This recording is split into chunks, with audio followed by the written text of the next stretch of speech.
औरत का असली घर कौन सा होता है? उसका मायका या ससुराल? चलिए इस कहानी में जानते हैं। मानसी को घर सजाने का बहुत शौक था। एक दिन मानसी अपने पिताजी से कहती है,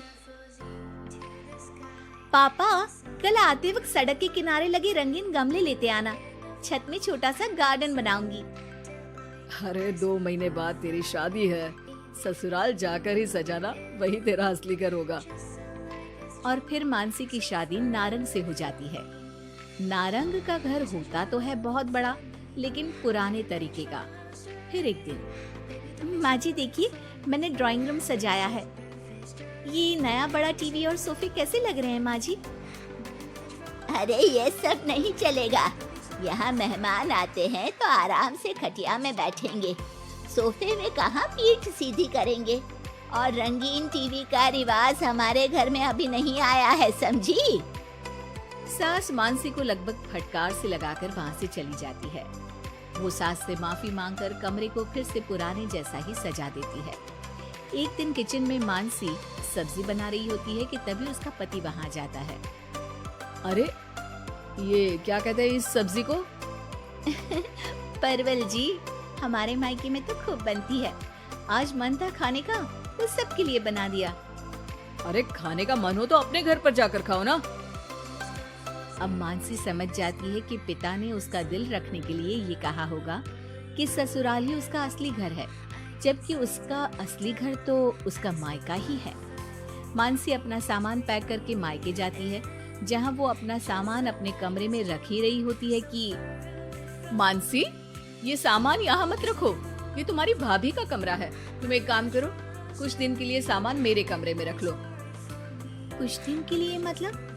अगर मुझे हमेशा रहना पड़ा तो माँ? अरे शुभ शुभ बोलो बेटी, हमेशा क्यों मायके में रहेगी? बेटी का असली घर तो उसका ससुराल ही होता है। मानसी को माँ की बात समझ में नहीं आती कि आखिर कौन सा घर उसका है। वो इसी उधेड़-बुन में अपने कमरे में जाती है जो शादी से पहले उसका हुआ करता था। अलमारी खुलती है कि तभी पीछे से उसकी भाभी उसे टोक देती है। अरे दीदी, ये क्या? कुछ चाहिए था क्या? मुझे बोल देती। नहीं नहीं, मैं तो बस वैसे ही अपनी अलमारी में देख रही थी, लेकिन यहाँ तो मेरा कोई भी सामान नहीं है। दीदी, अब ये अलमारी मेरी है। आपकी शादी के बाद कमरा और अलमारी दोनों ही मेरे हैं।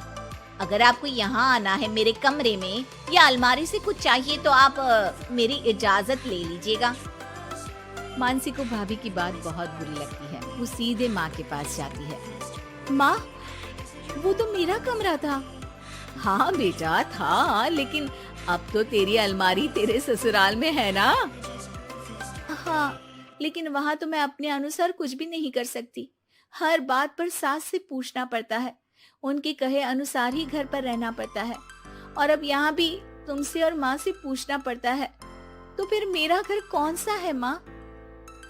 तभी वहाँ मानसी की भाभी आ जाती है और वो बहुत ही समझदार महिला होती है। अरे ये तो बहुत सरल है मानसी, तुम ससुराल जाओ और कुछ महीनों तक मेरे कहे अनुसार चलो। इस सवाल का जवाब तुम्हें खुद ही मिल जाएगा। भाभी उसके कान में कुछ बातें कहती हैं, जिसे सुनकर मानसी अपने ससुराल चली जाती है।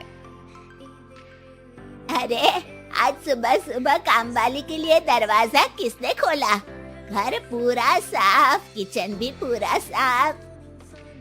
माँ जी, आप रोज सुबह 5 बजे उठती हैं, ये मुझे ठीक नहीं लगता, इसलिए आज काम वाली बाई के लिए मैंने दरवाजा खोल दिया। थोड़ी देर के बाद मानसी ससुर के पास नाश्ता और दवाई लेकर आती है। अरे मानसी बेटा तुम? हाँ पापा, आप समय पर नाश्ता करके दवाई ले लें। मानसी पति के लिए टिफिन पैक करती है और पति को देती है। अरे मानसी, आज तो मेरी अलमारी बहुत साफ है और आज खाना भी मेरी पसंद का। क्या बात है। धीरे धीरे मानसी ससुराल वालों में सबका ख्याल रखती है, सबका ध्यान रखती है।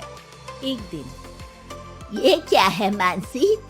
अब माफ करिएगा मम्मी जी, आपके मना करने पर भी मैं एलईडी टीवी ले आई।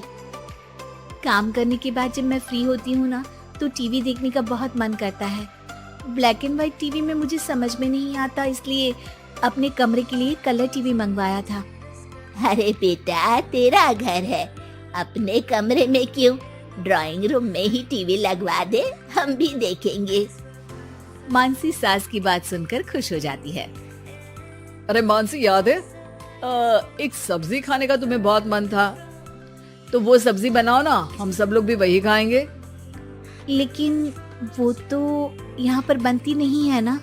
अरे भाई, किचन तुम्हारा है, इस घर की तुम मालकिन हो, अब तो तुम जो खिलाओगी वही खाएंगे हम।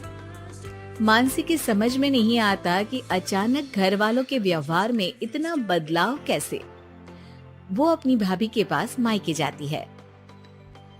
भाभी, आपके कहे अनुसार मैंने सबका ख्याल रखा, घर की हर छोटी जरूरतों को मैंने खुद पूरा किया, और अब तो घर का हर सदस्य मुझे ही घर की मालकिन मानता है।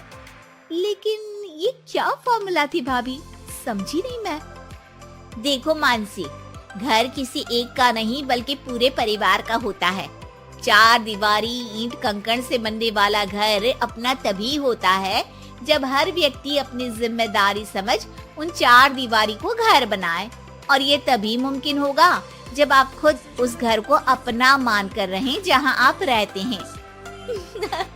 मैं समझ गई भाभी, लड़ाई झगड़ा चालाकी से कोई भी घर अपना नहीं हो सकता, फिर चाहे वो औरत का ससुराल हो या फिर